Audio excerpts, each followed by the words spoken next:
Welcome to the Deal by Me podcast. This is where we ask guests to tell us your story. Your story can be encouraging, inspiring, and very transforming. We want guests to share their experiences and events in their lives that can benefit someone else.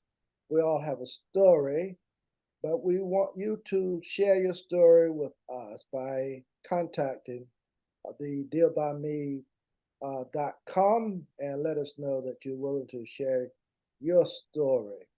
Uh, we are asking you to please share your podcast with others. Give us a comment, and if you're viewing this on YouTube, please comment and consider subscribing to our YouTube channel.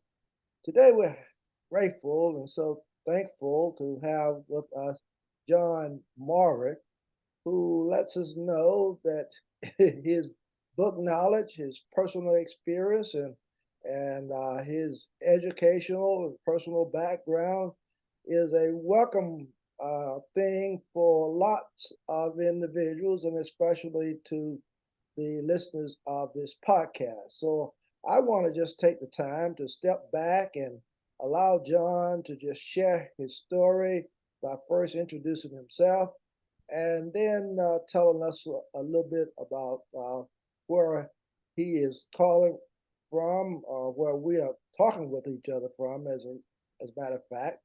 And I think you're going to truly enjoy this conversation today. You're going through something, I think we'll be able to help you as we move forward. So please listen to what John has to say. Uh, John, thank you so very much for coming on the podcast today and sharing with us. I'm grateful. And It's a pleasure, and I'm so privileged to join you and your wonderful listeners and viewers today. So thank you for the opportunity, James. thank you. Would you share with us a little bit about yourself and where you're being interviewed from today? Absolutely. So first, I'm from Franklin Lakes in Bergen County, New Jersey. I've been here for quite a while. I am a serial entrepreneur. First, I should tell you, I'm not wanted by the police in any states. Serial entrepreneur always has this bad when you hear serial, but entrepreneur is good. So the difference between an owner and an entrepreneur is a difference. An owner is trying to get everything ready just to be able to make things run, not really about a profit. They just want to barely keep their head above water. An entrepreneur does it because he or she is passionate. A serial entrepreneur is someone that has found a problem in maybe one of their businesses and decided that they need to start another business they're passionate about to solve that problem. And that's what I've done. So I'm an engineer. I'm a marketing specialist. I'm a national talk show host, first responder. I'm the host of J More Tech Talk, which is a wide tech show across the nation. I also have IFYL Daily Podcast, which is Inspirations for Your Life. And then I also am the host of a brand new show, my first radio show in New York, New Jersey, called the Inspirations for Your Life Drive Time Radio, which is more of my premium content. It's an hour every Tuesday morning on WTBQ Radio, which you can always go to WTBQ.com on Tuesdays at 10:05. But all the stuff about me is at BelieveMeAchieve.com, because you need to believe before you can achieve anything in your life, James. Well, John, you are already exciting guest. I've already begun enjoying what you're saying, and I know this is going to be a great conversation, and I know listeners of this podcast are going to leave here better than when they start listening. So let me just ask you a few questions. I note that you're in marketing, graphic design, printing. Yes, engineering too. Video production and engineering, all of that you're doing. But what made you start that? What made you? Sure, I'm happy to tell you that. So I'm also a video producer too. But okay. The reason I do what I do, James, and for your listeners and viewers, I live for just two reasons every day. It's the only reasons I live. They're good reasons. To become a better version of myself and help everyone else in the world become better versions of themselves. I'm a firm believer that everything in our world is energy. You and I are really vibrating. We're not still right now. Even the desk, the computer. But how I got started was I went to school, and actually went to my alma mater just this past week, and I was invited up for a VIP dinner because I was one of the past presidents at the University of Hartford in Connecticut. And I made a 2-day up there, 15 hours walking around campus and just being inundated with all the changes. It was just very overwhelming, but so much a breath of fresh air to be able to just get back on campus. And, you tell people you're alumni and it's suddenly like, oh, wow. But how I got started is when I was in college, probably my freshman, sophomore year, I decided that I knew I didn't want to work for anybody and I wanted to work for myself. I was going into engineering, and I decided to start an IT company when I was in college. Nothing formal. And you're allowed to make a certain amount of money up to a certain dollar without having to formalize and all that. So I decided to do that. I charged, James, $5 for phone calls, $10 for in-person visits. Now, that's not per hour. That's actually per visit. So if I needed to come to you and it was to solve a problem, but I had to come out there 5 visits, I'm still only charging you $10. It's per solution, per problem, I should say. So people thought I was nuts, but I wasn't. I was just trying to learn and see if there was a market. And I realized there were a lot of people out there that lie, cheat, and steal, unfortunately. And my parents had a business, and I wrote the first touchscreen application for their business. And I remember my dad saying to me, they had a problem, and I told him to go to the local computer store. I can mention the name because they're not in business anymore. They were called CompUSA. And just to fast forward, they tried to rip him off to change a battery, which should have been maybe $100, $120, even with the rip off of that. The battery's only $10 or $12. They want to charge him $1,800. So I told my father, just hang on, let me get home and I'll take a look at this, because I came home every weekend. And so I basically ripped the store a new one, because I said to them, look, after I went through, I played the game that I didn't know what I was talking about. And then I said, well, I played like the Columbo approach. Well, why don't we try this? And why don't we try this battery? I mean, I'm not much with technology, but I have a friend that says it's probably the battery. Oh, yeah, we try it, but it's probably not. We tried the battery, and it magically worked. He said, no. He said, we already changed the motherboard. He says, the battery didn't do anything. So I said, do me a favor. Would you read me the serial number, the last 6 digits of the serial number? He reads it to me, and I was like, J65S4? Yeah, that's the original motherboard that was in there. How'd you know that? Well, because, see, I'm not going to school for architecture, like I told you. I'm actually going to school for engineering, and I built that computer several years ago. You people are a bunch of liars. And then I realized, and I said to him, look, I said, you're going to give my father back his money that you charged him for the analysis, or you're going to wind up on Fox 5 News.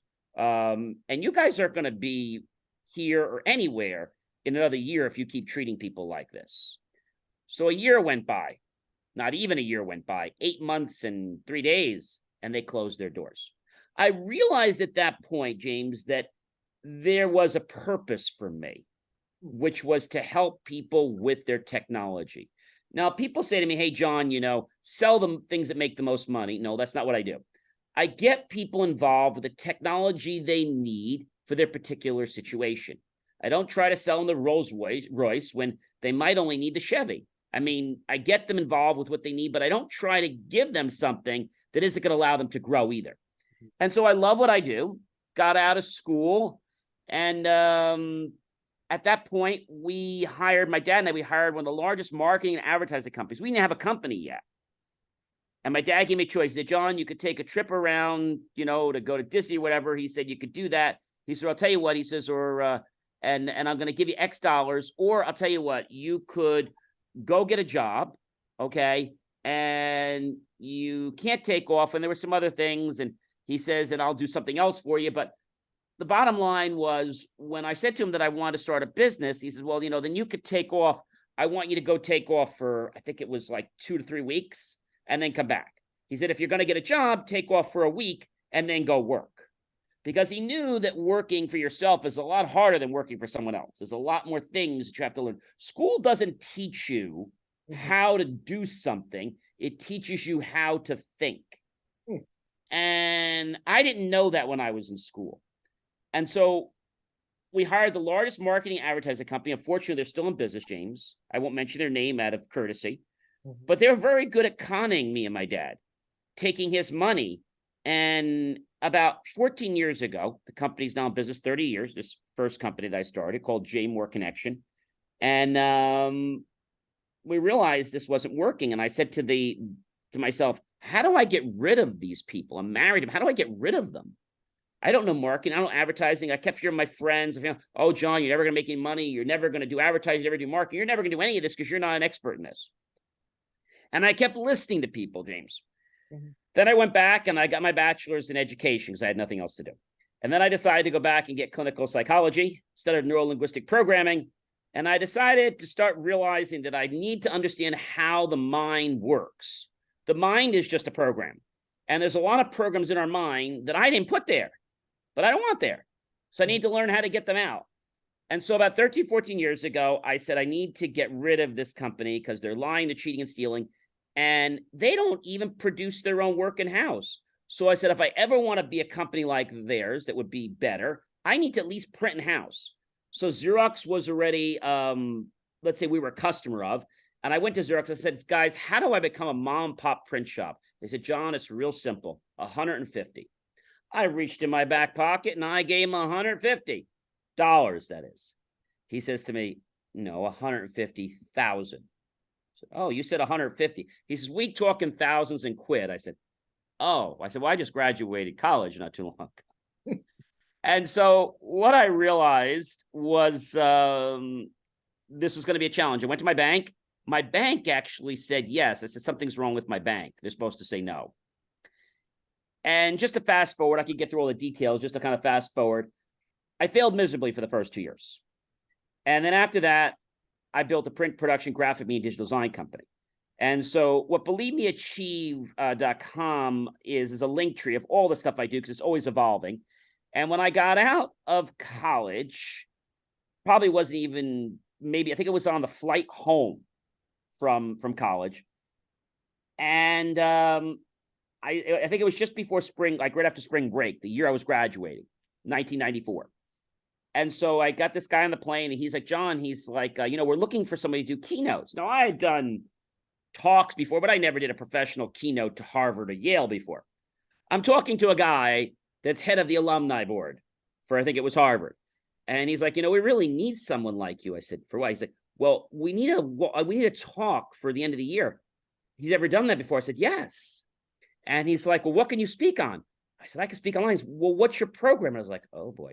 And I'm saying to myself, what can I tell him? I said, yes, I can talk about Y2K. He's like, that's brilliant. Can you tell us a little about the program? Remember, I never talked about it before. Yes, it's called Minor and Major Inconveniences of Y2K. The world won't end as we know it, but there will be some annoyances and some inconveniences, but things will keep moving along. He says, that's brilliant. He says, you got to come and give the keynote to our alumni. He says, by the way, we can't pay you, but we can give you a dinner and you can get to say that you spoke for Harvard. Okay. I gave the talk and I started realizing that I'm good at motivation. I put that paddle away for a while, and it was only about 5 or 6 years ago that I decided to reincarnate that paddle and say, I should get back into keynote again. And that's what happened. I had a radio show 10 years ago, and it was just an online thing. And then I got back into podcasting. And this year I made my debut with having my first radio show.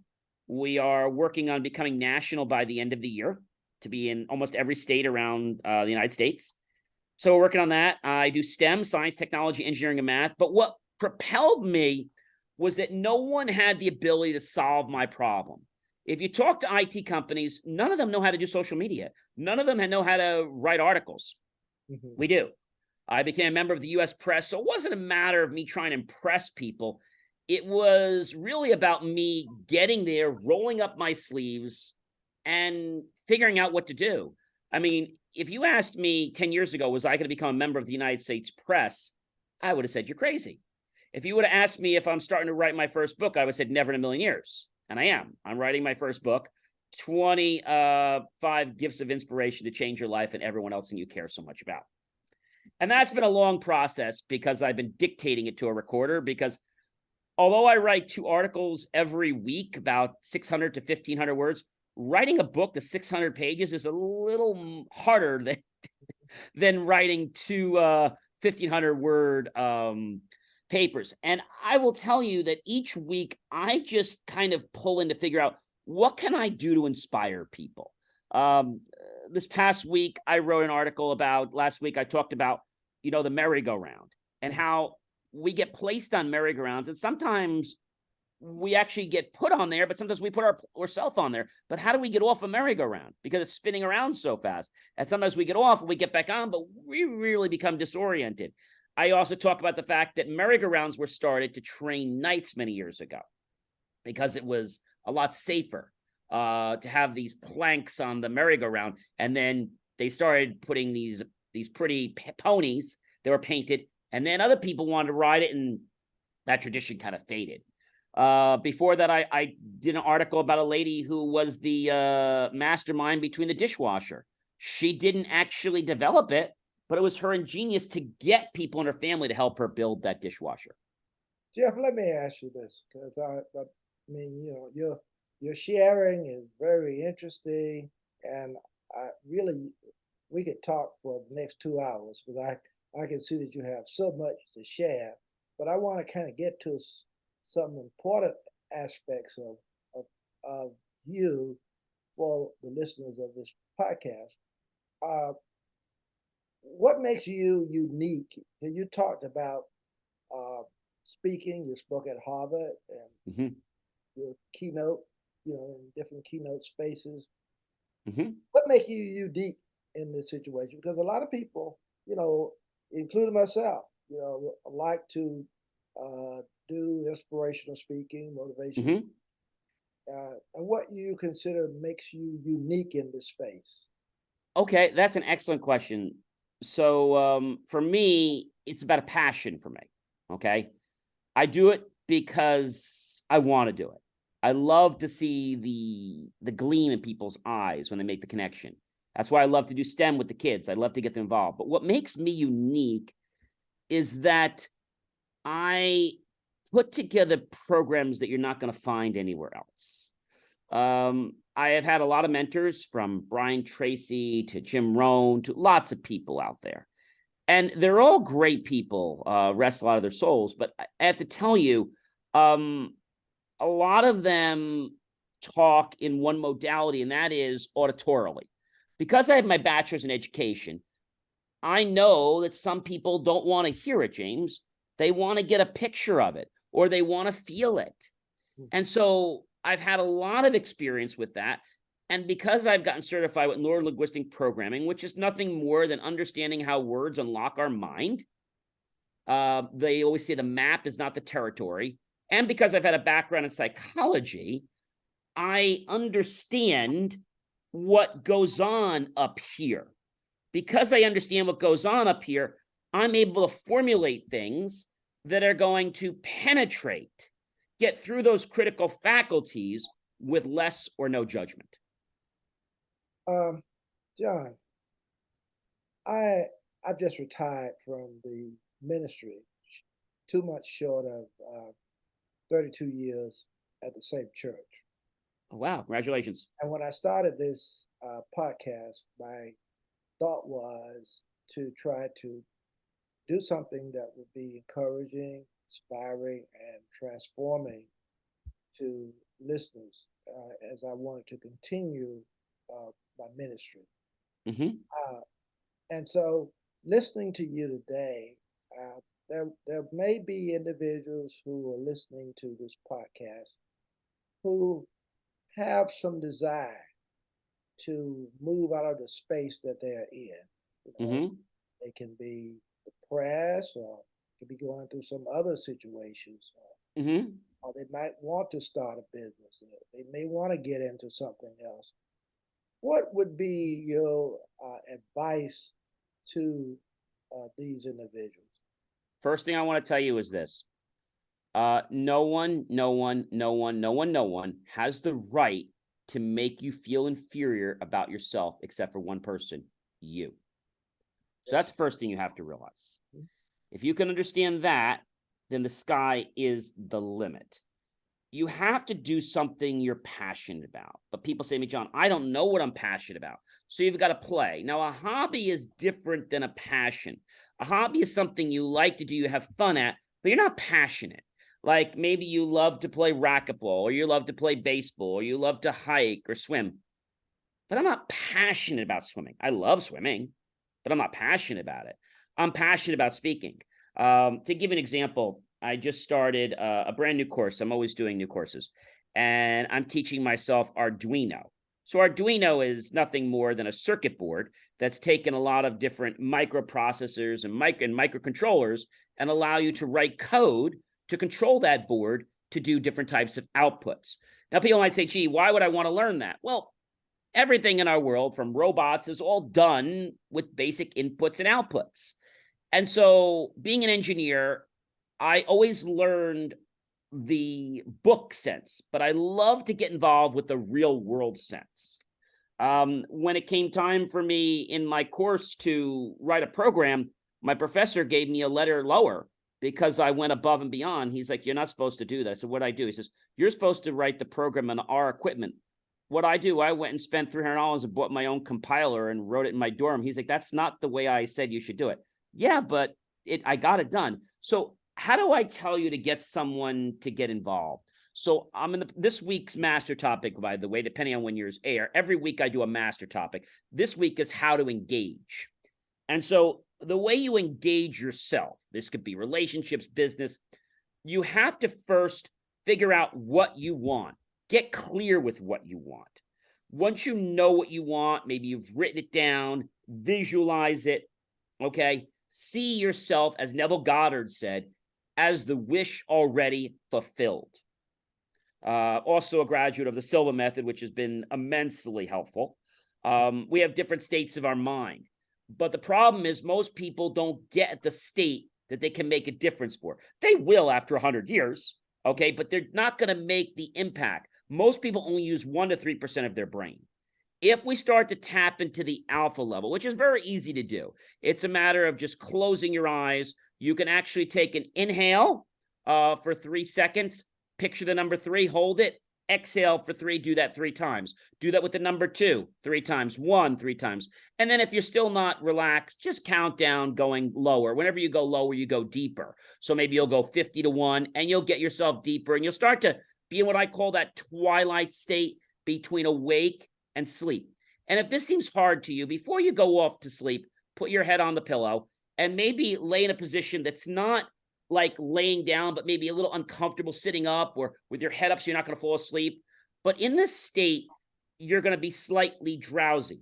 You could take your eyes and you literally can just, as you have them closed, you can have them look up at your forebrow up here. And as you do that, you're going to put yourself into alpha.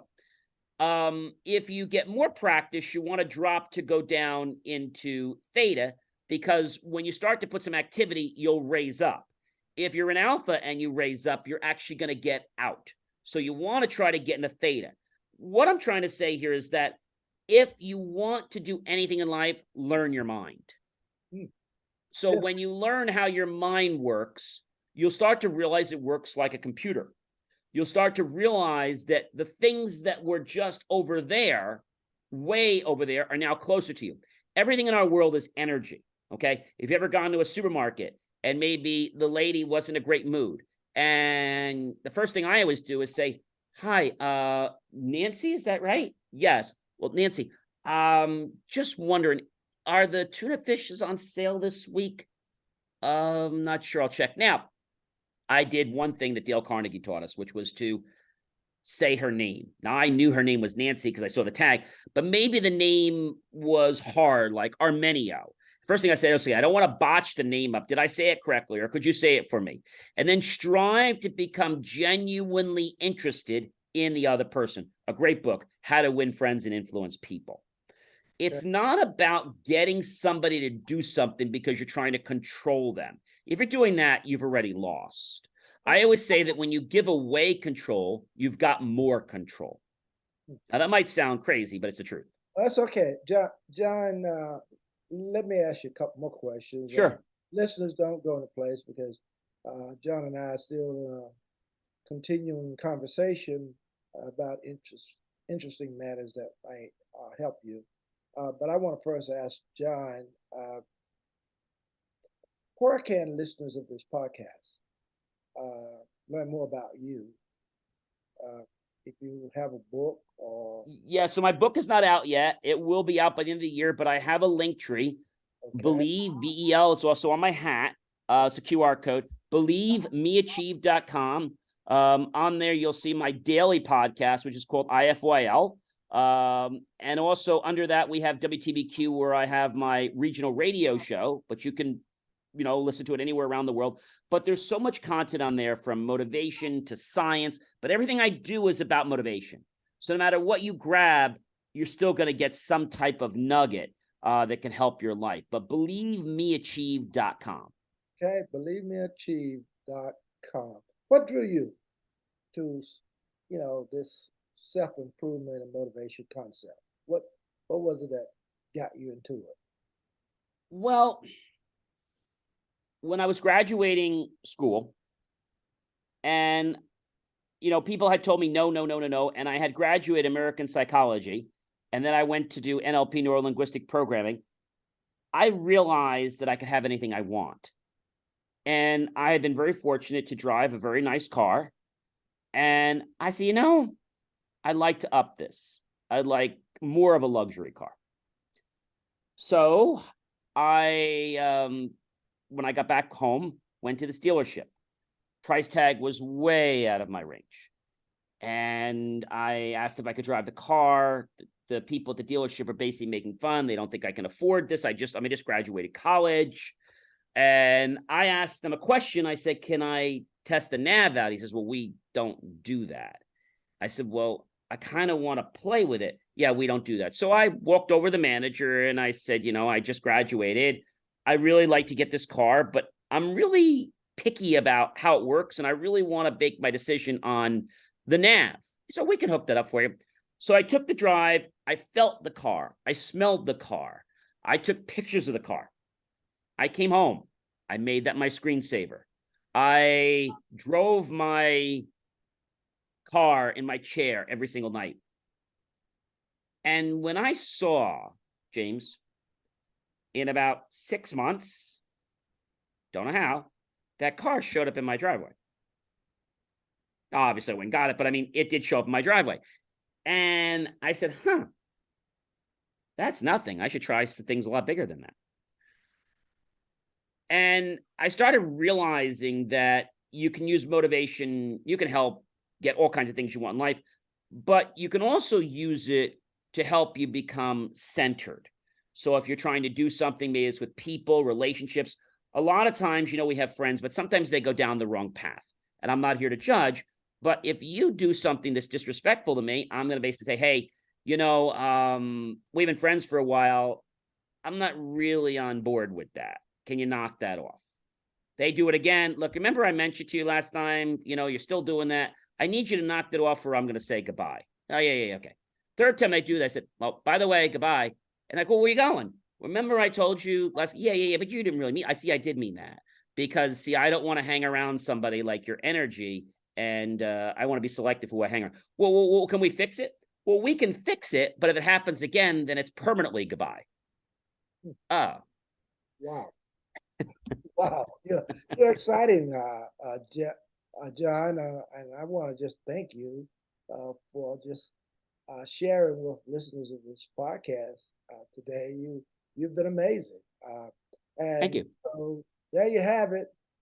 John Morley sharing with us his story and motivation and improvement. And I know that those of you who are interested in excelling and moving forward, what you have your mind to do, you will want to get and learn more from John Morley.